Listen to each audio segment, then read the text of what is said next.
Hey, Only Friends episode 12. Girl, what the was that?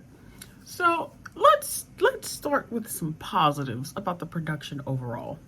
Overall, the acting phenomenal. 10 out of 10. They all did their big one. They all ate down. The way it was shot, the cinematography, beautiful. Chef's kiss. Loved it. The stylist, you also did your big one. The fits was fitting. Now, the plots, the storyline, the direction. Choices were made, and I'm not sure if they were the best choices. Top and Mew, we all knew Top and Mew were going to end up together. You could see that from the very beginning. I'm not understanding why we had to put the whole fire scene in there. I feel like that was unnecessary. I don't think it added anything to the story. Mew as a character, he ended the show the same way that he started it, just with LASIK. Like, he was still had the superiority complex, his I'm better than you type beat, especially when it came to Boston. I'm not sure who, when, where, and why it was decided that he was like the ringleader of the whole group. Like, I know it was like implied that he kind of set that bar for himself, but like, how did everybody else just go along with that? Mew was a sneaky, manipulative, malicious little bitch too, just like everybody else. And I don't appreciate how he just got away with that from start to finish. Like, he was just as shady as everybody else. If you can get back together with Top, I genuinely can't see how you cannot give Boston. Y'all don't even have to be as close as you were, which to me, y'all wasn't even close for real anyways, because the way that everybody treated Boston from episode 1 was not giving besties, and the way that Mew did Boston at the end. But yeah, I always got a very malicious and like shady vibe from Mew from the very beginning, and he did do some shady stuff to Boston, and he was manipulative to Top, which Top and Mew were manipulative to each other. I just feel like they could have did a little more with his character, and they didn't. Top had some character development. Top still got literally everything that he wanted from episode 1. He got Mew to fall in love with him. He got Mew to forgive him for cheating. He won over the friend group again. He won back Mew. He got Mew to move in with him. He's still rich. He's still handsome. Nothing for real happened with Boeing. Like, at the end of it, Top literally still got every single thing that he wanted. We did see like different sides of him, which was cute. Did he really give up the drugs? We don't know. That's another issue that I have. There are plot holes and so many unanswered questions. So then let's move on to Boston and Nicholas. I'm very happy that Nicholas chose himself. It's very clear that Boston is not a one man type of guy. I feel like they set it up. Okay, let's talk about Boston for a second, because I don't like the way that they did Boston in this last little episode, because they gave him all this character development. We barely got a backstory, but they gave him all of this character development. It seemed like we were going in a direction to where Boston was really going to try to be in some form of a committed relationship with Nick. And I feel like it shouldn't have been like it should have been like a poly relationship, because he even said like his feelings were just for Nick, but when it comes to physical stuff, he does like to mix and mingle.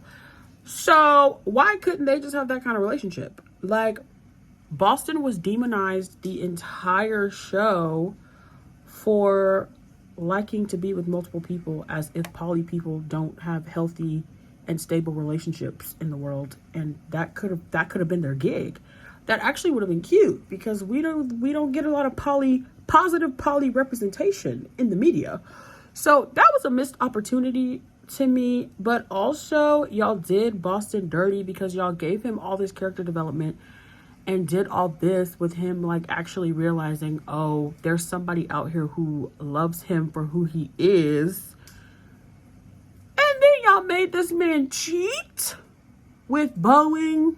Boston was many things throughout this entire series, but a liar was not one of those. If Boston was caught or confronted with something, he owned up to it immediately. Like, he never lied, no matter how shady it was. When it came to the situation with Top and Mew, he didn't lie. He fessed up. He was like, yeah, I slept with him, and what about it? So I don't like that they had him hook up with Boeing and then had him lie about it. Like, making it so the entire friend group, which I said from jump, Boston, you need better friends because these people do not like you. And they proved it in this episode, because the way that they were able to just like quickly drop him like that is crazy. The apology felt so insincere and so forced and so fake. And it's like, how come nobody is apologizing to Boston? Because yeah, he did some shady, dirty stuff to y'all, but y'all also did shady stuff to him.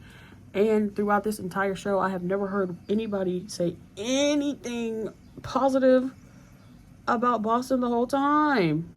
I think Ray is the only person in that friend group who was low-key his actual friend. Even him falling in line and being like, oh, it's up to you if you can be a part of the friend group again. Girl, what? The Boeing hookup was completely unnecessary. What would have been cute is if they would have made the threesome between Boeing, Nicholas, and Boston, because that still would have stayed true to the character, and it would have stayed true to the relationship that they've discussed. Nick wanted Boston to be his boyfriend exclusively. Boston was down to exclusively only show his real true self and his real authentic feelings to Nick, but he did want to mix and mingle when it came to the physical stuff, and I feel like that would have fit the storyline way better. And for Mew to be like, oh, I don't want to be your friend, I just invited you here to be nice, bitch. And the squad was just okay with that. What the hell happened with Dirty Dan? What was he there for? I thought it would have been real cute if Dirty Dan and Boston had like a showdown over Nick, because I feel like it would have helped Boston. I mean, we know that Boston realized how much he cared for Nick anyway after going through everything with his friends. But I feel like that would have helped as well, because Boston saw Nick with Dirty Dan. And I just feel like if you're gonna introduce the character and make him seem like he's that damn important, like, why didn't anything else happen with that? And then it's just like, where did he go? Also, the fact that Sam literally never called Ray his boyfriend. Why didn't we dive into that a little bit? And also, the whole thing with like Ray and his rehab and his drinking, like, we did all that. This man was on his knees crying in therapy. What happened to continuing to follow up with that?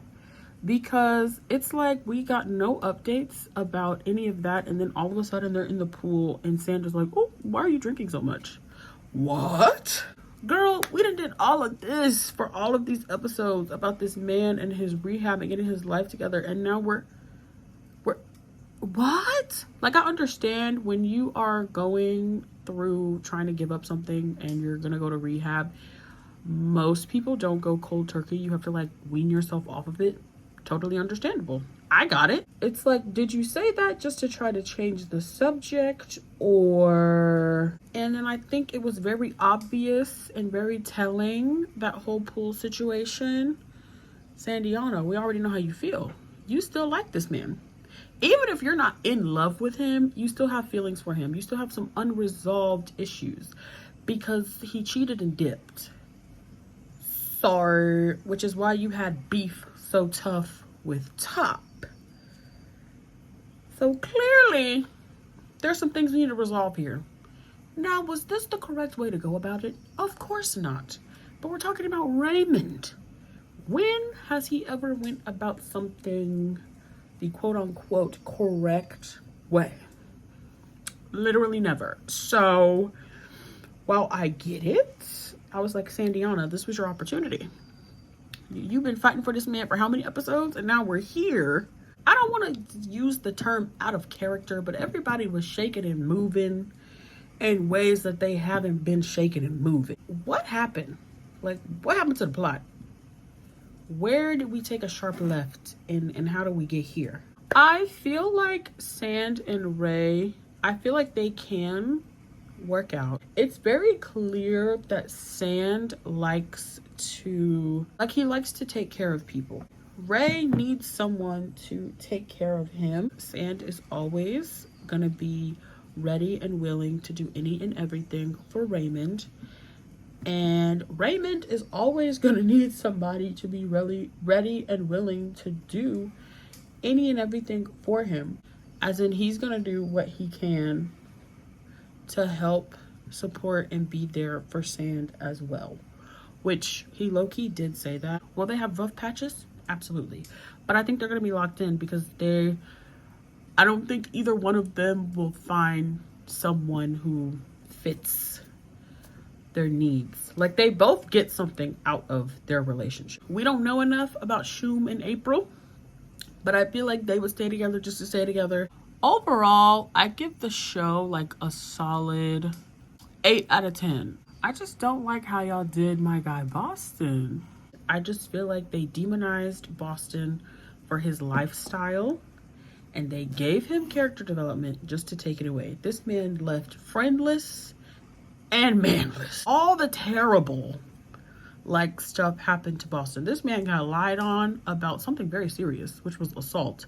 And all he got from Shum was a my bad. Even when he brought Nick around, it was basically on some, oh wow, you can turn a hoe into a housewife type beat. Like, all of y'all was shaking and moving like real shady. And I don't get how Boston is the only one who got like long-standing repercussions from it. And there are a lot of unanswered questions, plot holes.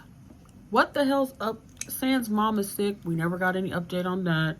What about Ray and his dad? Like, there's so many things that were made important or seemed to be a big deal that was just...